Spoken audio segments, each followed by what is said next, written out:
ಪೌರ ಕಾರ್ಮಿಕರ ದಿನಾಚರಣೆ ಹಿನ್ನೆಲೆಯಲ್ಲಿ ಶುಕ್ರವಾರ ಪೌರ ಕಾರ್ಮಿಕರಿಗೆ ಕ್ರೀಡಾಕೂಟವನ್ನು ಆಯೋಜಿಸಲಾಗಿತ್ತು.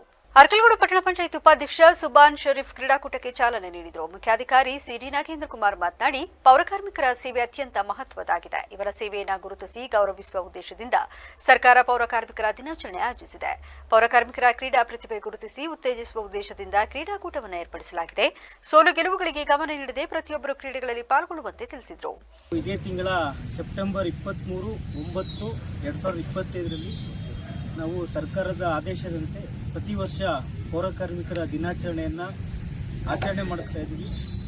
ಈ ದಿನಾಚರಣೆಯ ಉದ್ದೇಶ ಯಾವುದೇ ಒಂದು ವ್ಯಕ್ತಿಯ ಒಂದು ದಿನಾಚರಣೆ ಮಾಡ್ತೀವಿ ಅಂದರೆ ಅದ್ರ ಹಿಂದೆ ತುಂಬ ಒಂದು ಮಹತ್ವ ಇರುತ್ತೆ. ನಾವು ಉದಾಹರಣೆಗೆ ಗಾಂಧಿ ಜಯಂತಿನ ಮಾಡ್ತೀವಿ. ಗಾಂಧಿ ಜಯಂತಿನ ಯಾಕೆ ಮಾಡ್ತೀವಿ ಅಂದರೆ ಅದರಿಂದ ಒಂದು ಮಹತ್ವ ಇದೆ. ಗಾಂಧೀಜಿಯವರ ಒಂದು ಕೊಡುಗೆ ದೇಶಕ್ಕೆ ಒಂದು ದೊಡ್ಡ ಕೊಡುಗೆ ಇದೆ. ಅದೇ ರೀತಿ ಅಂಬೇಡ್ಕರ್ ಜಯಂತಿಯನ್ನು ಮಾಡ್ತೀವಿ, ಅವ್ರದ್ದು ಸಹ ಒಂದು ದೊಡ್ಡ ಕೊಡುಗೆ ಇದೆ. ಅದೇ ನಿಟ್ಟಿನಲ್ಲಿ ನಮ್ಮ ಸರ್ಕಾರ ಪೌರ ಕಾರ್ಮಿಕರು ಸಹ ಒಂದು ಮಹತ್ವದ ಕೆಲಸದಲ್ಲಿ ಪೌರ ಕಾರ್ಮಿಕರು ವಿವಿಧ ಕ್ರೀಡೆಗಳಲ್ಲಿ ಉತ್ಸಾಹದಿಂದ ಭಾಗವಹಿಸಿದರು. ಆರೋಗ್ಯಾಧಿಕಾರಿ ಚೇತನ್ ಮತ್ತು ಸಿಬ್ಬಂದಿ ಉಪಸ್ಥಿತರಿದ್ದರು.